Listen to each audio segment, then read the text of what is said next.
Hey, what's going on? Sir Blackson97 here, back with another pack break. Today we've got a nice little stack of mail, courtesy of Magic and Monsters on TCG Player. It's actually cool when they have little business cards. This is very thick and laminated. This is a high quality card right here. But we're mostly here for the trading cards. So we have a nice little stack for us, mostly covering deck profiles I'm working on, two of which actually got fully finished thanks to Monsters and Magic and Monsters. So very appreciative of them. Without further ado, let's jump right in, starting with 3 Upstart Goblin. This is mostly for, this kind of covers a variety of decks, but I'm going to throw this into Mana DM just to get a little bit more draw power. It's also one of the decks that's super close to being fully finished. I think we're just missing a couple of Vicious Astrolauds at this point. But still, always good to pack a few Goblins, but it does go in handy in a couple decks. More than just one. 2 Tearlaments Kashtira. I didn't realize, but I actually had the full playset for the Tearlaments deck, so these will probably go into a more pure Kashtira build. But still, really cool card. Nice little special summon and banish as well. Similar to Upstart Goblin, this one's kind of generic, but I do have a specific deck in mind for it. Shooting Quasar Dragon. It's also really cool. This is just awesome. Probably going to throw this into Centurion using Crimson Dragon. Just a really cool Omni Negate. Plus, confirmed with Junk Lord, but if you do summon it off of Crimson Dragon, it gets 1 attack. I know it's kind of worded interesting that depending on the number of non-tuners for its Synchro Summon will determine the amount of attacks, and Crimson Dragon's kind of a funny card, but technically Crimson Dragon is a non-tuner Synchro, so that's why Shooting Quasar gets 1 attack if used with him. At least, that's what I've been told. For the Infernoble Knights, we have Revolution Synchron.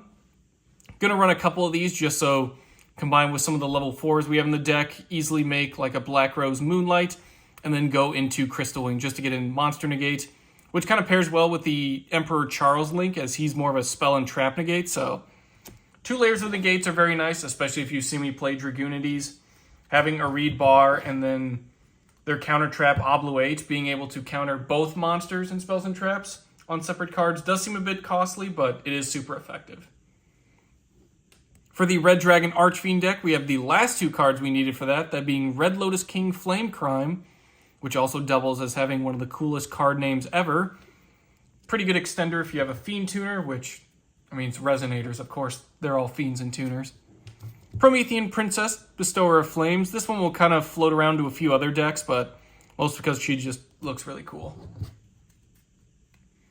Pot of Desire, similar to Promethean Princess. Wherever we can fill this in, we'll probably throw this guy into a deck. Just to kind of fill out some of the place sets and just get those decks closer to being finished. For the Machina deck, we have 2 Platinum Gadgets. These are just really cool, especially when combined with the Silver and Gold Gadget engine I like to incorporate, especially if you've ever seen me play Mech Lords. This is just nice to get your level 4s out if you're playing the gadgets, and this guy's just also good at getting machines from the hand. For the Odd Eyes deck, we have the 3rd and final copy of Revolution Dragon we needed. This thing just looks really cool too, especially as a secret rare. It's also pretty versatile, just being able to discard it, pay 500 life points, and then grab a level 8 or lower Dragon Pendulum from deck. So that covers a huge variety of stuff. Plus it also covers the entirety of a Morphage, so that's pretty cool too. This next one, despite the video, is not going into a deck. I know we were talking about cards to fill out deck profiles, but this next one is not, as it's actually banned. Number S0, Utopic Zexal. I just wanted this for the binder collection because it looked really cool, but a little too powerful. Not sure if this will ever come off of the ban list, unless it has some sort of major modifications to its effect or summoning conditions. But at the very least, it is a really cool card. Might splash this into Sue Ships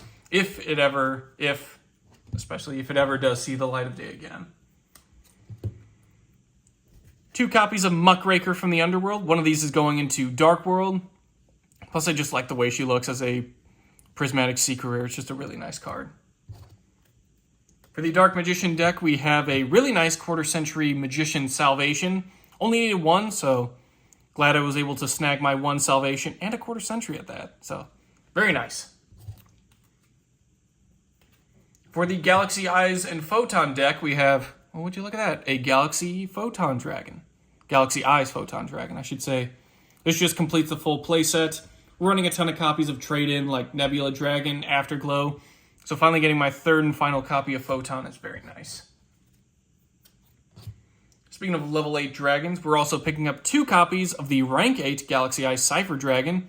This will go into Tachyon Dragon once we start getting support gathered for all of that. Still need to get a few more Nebula Dragons as well and trade-ins, but these will be a nice base for the Galaxy Eye Cypher engine, rank up into like Cypher Blade, Full Armor Photon, and then Cypher X, just to nice little underrated boss monster, but also protects you from being targeted for your light monsters, which is nice. But this guy pretty much just helps you get into a bunch of other like Galaxy Eyes toolbox cards. And then finally, the final card for the Dark World deck, and the one that completes that one, is our final copy of Dark Corridor.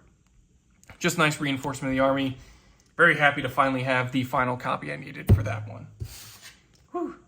That'll do it for today's pack break. Thank you to Magic and Monsters for sending in all the loot. We'll definitely get those cards sleeved up and sent to their respective decks. And we'll get those couple profiles recorded and sent up to the channel as I mentioned. But in any case, that'll do it for today's mail day. Thank you all for watching, and we'll see you all next time.